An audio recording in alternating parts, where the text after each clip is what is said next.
Kathryn, a realtor here in St. Louis, Missouri, and today I have brought out a loan originator to talk to us a little bit more about house hacking. Erica, you want to tell us a little bit more about yourself? Absolutely. So my name is Erica Gross. I work with USA Mortgage, a local lender here to St. Louis, Missouri. Been in the mortgage industry for about 4.5 years now, and I'm really excited to tell you guys about house hacking today. All right, so I just want to start with the basics. Like, what is house hacking? So house hacking is whenever you buy a multifamily property and you live in one of the units and rent out the other units. Okay, cool. And so this is definitely different than the traditional route of just buying an investment property and renting it out to people. What would be the benefit of living in one of those units? So the benefit of doing house hacking and living in one of the units versus doing an investment property would be that you get the benefit of a lower interest rate. So investment properties tend to have a higher interest rate due to the higher risk to the servicer or mortgage lender. But with you living in one of the properties, you don't have to worry about that so much. So their interest rates are a lot lower. And then another benefit as well is that whenever you're renting out those other units, you can then apply that to your mortgage and you have a much lower mortgage payment. Okay, so tell me more. What are the down payments on an investment property versus when you're house hacking?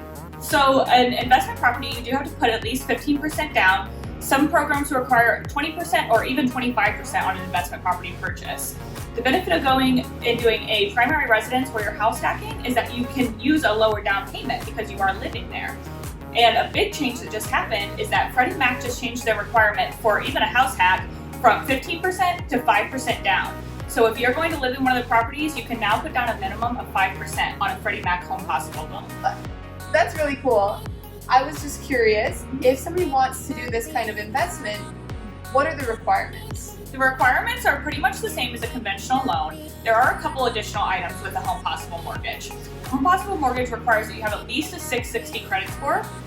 You do have to have mortgage insurance on it as you are only putting 5% down.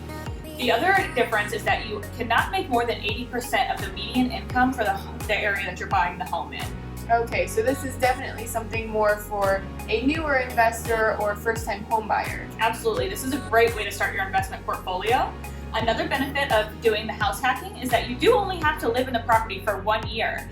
Once you live in that property for a year, you're more than welcome to move out of the property and then rent out that additional unit that you were living in and either house hacking again or buying a single family residence. So it's a really great way to get your foot in the door. Yes, it is. Sorry, I had to. All right, Erica, thank you so much for coming out to teach us a little bit more about house hacking. You're welcome. I look forward to working with you on future deals. Bye, guys.